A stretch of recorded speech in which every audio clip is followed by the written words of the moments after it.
ಹಿಂಗೆ ನಡ್ಕೋಬೇಕು, ಒಂದು rule frame ಮಾಡಿ. ಕಾರ್ಯಾಂಗಕ್ಕೆ ಒಂದು ರೂಲ್, ಶಾಸಕಾಂಗಕ್ಕೆ ಒಂದು rule.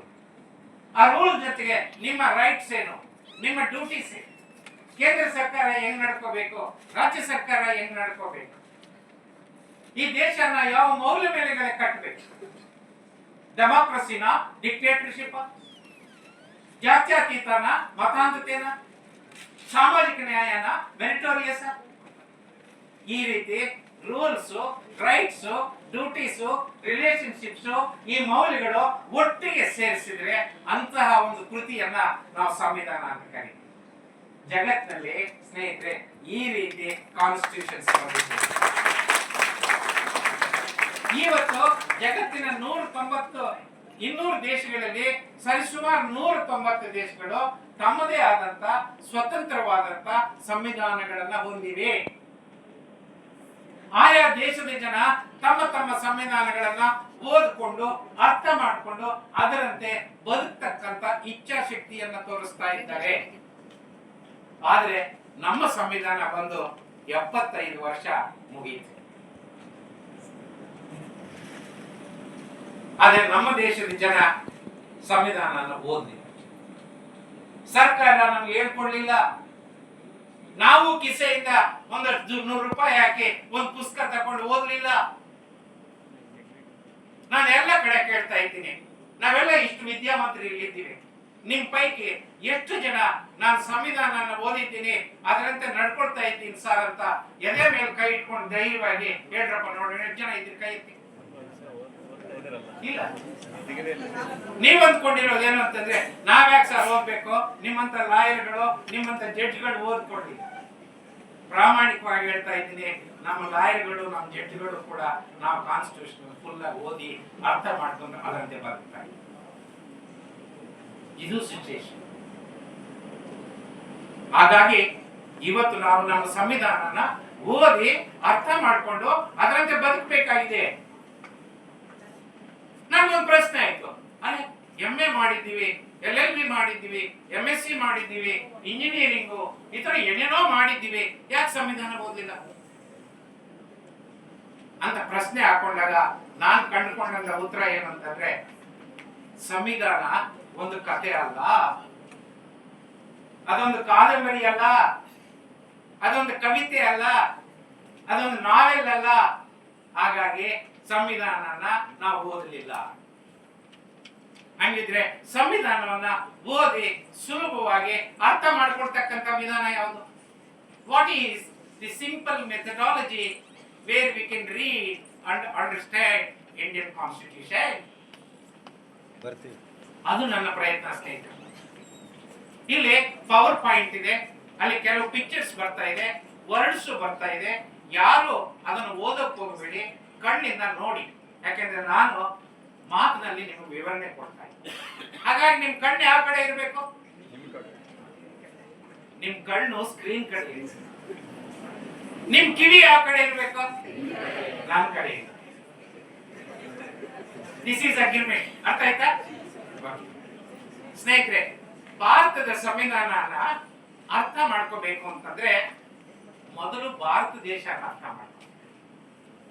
Without understanding India, my friends, it is not possible to understand Indian Constitution. ಭಾರತನ ಅರ್ಥ ಮಾಡಿಕೊಂಡು ಅದರ ಮುಖಾಂತರ ಸಂವಿಧಾನ ಅರ್ಥ ಮಾಡಿಕೊಂಡ್ರೆ ಸಂವಿಧಾನದಲ್ಲಿ ಮೂಲ ತತ್ವಗಳು ಏನು ಅಂತ ನಿಮ್ಗೆ ಗೊತ್ತಾಗುತ್ತೆ. ಆ ಮೂಲ ತತ್ವಗಳೇ ದೇಶದ ಶಾಸಕಾಂಗ, ಕಾರ್ಯಾಂಗ, ನ್ಯಾಯಾಂಗನ ಮುನ್ನಡೆಸ್ತಾ ಇರ್ತಕ್ಕಂಥದ್ದು. ಹಾಗಿದ್ರೆ ದೇಶನ ಅರ್ಥ ಮಾಡ್ಕೊಳ್ಳೋದು ಅಂದ್ರೇನು?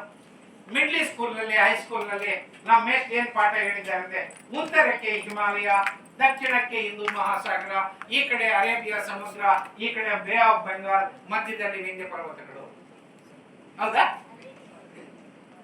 ನಿಮ್ಮೆಷ್ಟು ಏನಾದ್ರು ಜಾಸ್ತಿ ಹೇಳ್ಕೊಂಡಿದ್ದೀರಿ? ಯಾವ್ದಾದ್ರು ಕೈ ಇದ್ರೆ ಬೇರೆ ಏನಾದ್ರು ಹೇಳ್ಕೊಟ್ಟಿದ್ರು? ಇಲ್ಲ, ನಿಮ್ಮೆಷ್ಟು ಅದೇ ಅಲ್ವಾ ಹೇಳ್ಕೊಟ್ಟಿರೋದು? ಓಕೆ. ಆದ್ರೆ ತೆಲುಗು ನಾವು ಒಬ್ಬ ಮಹಾಕವಿ ಹೇಳ್ತಾರೆ, ನಿಮ್ಗೆಲ್ಲ ತೆಲುಗು ಚೆನ್ನಾಗಿ ಗೊತ್ತಿದೆ ಅಂತ. ದೇಶಮಂಟೆ ಮಟ್ಟಿ ಕಾದೋಯ್, ದೇಶಮಂಟೆ ಮನುಷ್ಯರು. A nation is made of not just land, a nation is made of its people. ಆ ಜನರ ಬಗ್ಗೆ ನಾವು ತಿಳ್ಕೋಬೇಕು. ಆ ಜನರ ಬಗ್ಗೆ ಏನ್ ತಿಳ್ಕೋಬೇಕು? ಅವರ ಇತಿಹಾಸ ತಿಳ್ಕೋಬೇಕು, ಅವರ ಮೂಲ ಯಾವುದು ಅಂತ ತಿಳ್ಕೋಬೇಕು, ಧರ್ಮಗಳು ಯಾವುದು, ಜಾತಿಗಳು ಯಾವುವು, ಆರ್ಥಿಕ ಸಾಮಾಜಿಕ ಸಂಬಂಧಗಳೇನು, ಮೌಲ್ಯಗಳೇನು, ಸಂಸ್ಕೃತಿ ಉಪಸಂಸ್ಕೃತಿ ಅಂದ್ರೇನು ಮತ್ತು ಭಾಷೆಗಳೇನು, ಇಷ್ಟು ತಿಳ್ಕೊಂಡ್ರೆ ಒಂದು ದೇಶದ ಜನರ ಬಗ್ಗೆ ನಾವು ತಿಳ್ಕೊಂಡ್ರೆ. ಹಾಗಿದ್ರೆ ಈ ಒಂದೊಂದು ಹೆಡ್ಡಿಂಗ್ ಬಗ್ಗೆ ನಮಗೆ ಆಳವಾದಂತ ಡೀಪ್ ನಾಲೆಡ್ಜ್ ಬೇಕಾ? ನೋ, ಕನಿಷ್ಠ ತಿಳುವಳಿಕೆ ಇದ್ರೆ ಸಾಕು. ಈಗ ನೋಡಿ, ನಿಮಗೆ ಭಾರತ ದೇಶದ ಚರಿತ್ರೆಯನ್ನ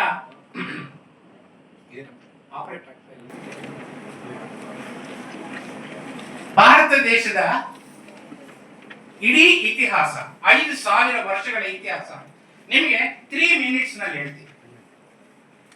ಸಿಂಧು ನಾಗರಿಕತೆಯಿಂದ ಹಿಡಿದು ಇಂದಿನವರೆಗೆ 10ನೇ ಶತಮಾನದ ಮಧ್ಯಭಾಗದವರೆಗೆ ಈ ಕಾಲಮಾನ ಏನಿದೆ ಅದನ್ನ ಏನ್ಷಿಯಂಟ್ ಇಂಡಿಯನ್ ಸಿವಿಲೈಸೇಷನ್ ಅಂತ ಕರೀತಾರೆ. ಈ ಕಾಲಮಾನದಲ್ಲಿ ಪ್ರಮುಖವಾಗಿ ನಮಗೆ ಗುಪ್ತರು ಬರ್ತಾರೆ, ಮೌರ್ಯರು ಬರ್ತಾರೆ, ಹರ್ಷವರ್ಧನ್ ಬರ್ತಾರೆ, ಕಾನಿಷ್ಕರು ಬರ್ತಾರೆ, ಮೌರ್ಯರು ಬರ್ತಾರೆ. ಹಂಗಿದ್ರೆ ಮಧ್ಯಕಾಲ ಏನು? 10ನೇ ಶತಮಾನದ ಮಧ್ಯಭಾಗದಿಂದ 18ನೇ ಶತಮಾನದ ಮಧ್ಯಭಾಗದವರೆಗೂ ಈ ಕಾಲಮಾನದಲ್ಲಿ ಪ್ರಮುಖವಾಗಿ ಭಾರತ ದೇಶ ಆಳದವರು ಹಣ್ಣರು, ಟರ್ಕಿಯನ್ರು, ಆಫ್ಘನ್ರು, ಖಿಲ್ಜಿಗಳು, ತೊಗಲಕರು, ಮೊಘಲ್. ಹಂಗಿದ್ರೆ ಮಾಡರ್ನ್ ಇಂಡಿಯನ್ ಹಿಸ್ಟ್ರಿ ಅಂದ್ರೆ ಏನು?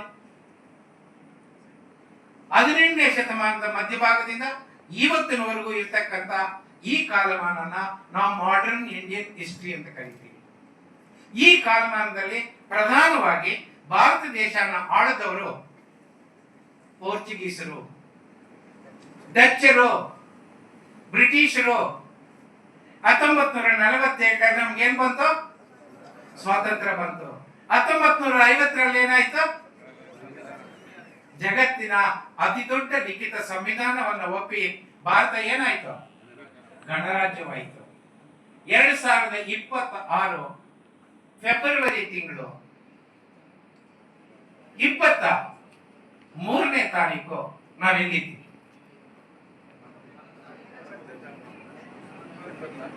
ನಮ್ಮಲ್ಲಿ 2 ಟೈಪ್ ಆಫ್ ಲೈಟ್ ಇದೆ ಗೊತ್ತಾ? ಸ್ವಿಚ್ ಹಾಕಿದ ತಕ್ಷಣ ಹಚ್ಕೊಡುತ್ತೆ. ಒಂದು ಯಾವ್ದದು? ಬಲ್ಬ್ ಅಲ್ವಾ? ಇನ್ನೊಂದು ಟ್ಯೂಬ್ ಲೈಟ್. ನಾನು 2026 ಫೆಬ್ರವರಿ 24 ಎಲ್ಲಿದ್ದೀರಿ ಅಂತ ಕೇಳಿದೆ ಅಂತ ನಾನು ಚೆನ್ನಾಗಿ ಗೊತ್ತಾಯ್ತು. ಅಂದ್ರೆ ಏನು ಅಂತ ಅರ್ಥ ಆಗುತ್ತೆ, ಪಾಳಿಗಾರಿ ಪದ್ಧತಿ ಅಂದ್ರೆ ಏನು ಅಂತ ಅರ್ಥ ಆಗುತ್ತೆ, ವಸಾಹತುಶಾಹಿ ಅಂದ್ರೆ ಏನು ಅಂತ ಅರ್ಥ ಆಗುತ್ತೆ, ಸಾಮಂತಶಾಹಿ ಅಂದ್ರೆ ಏನು ಅಂತ ಅರ್ಥ ಆಗುತ್ತೆ. ಅವುಗಳು ನಿಮ್ಗೆ ಅರ್ಥ ಆದಾಗ ಸಂವಿಧಾನದಲ್ಲಿ ಪ್ರಜಾಪ್ರಭುತ್ವ ಅಂದ್ರೆ ಏನು ಅಂತ ಅರ್ಥ ಆಗುತ್ತೆ. ಈ ಮುಖಾಂತರ ಭಾರತ ದೇಶನ ಅರ್ಥ ಮಾಡಿಕೊಂಡು ಭಾರತದ ಸಂವಿಧಾನ ಅಂತ ನೀವು ಪ್ರವೇಶ ಮಾಡಿದ್ರೆ ನಿಮಗೆ ಡೆಮಾಕ್ರಸಿ ಅಂದ್ರೆ ಏನು ಅಂತ ಅರ್ಥ ಆಗುತ್ತೆ.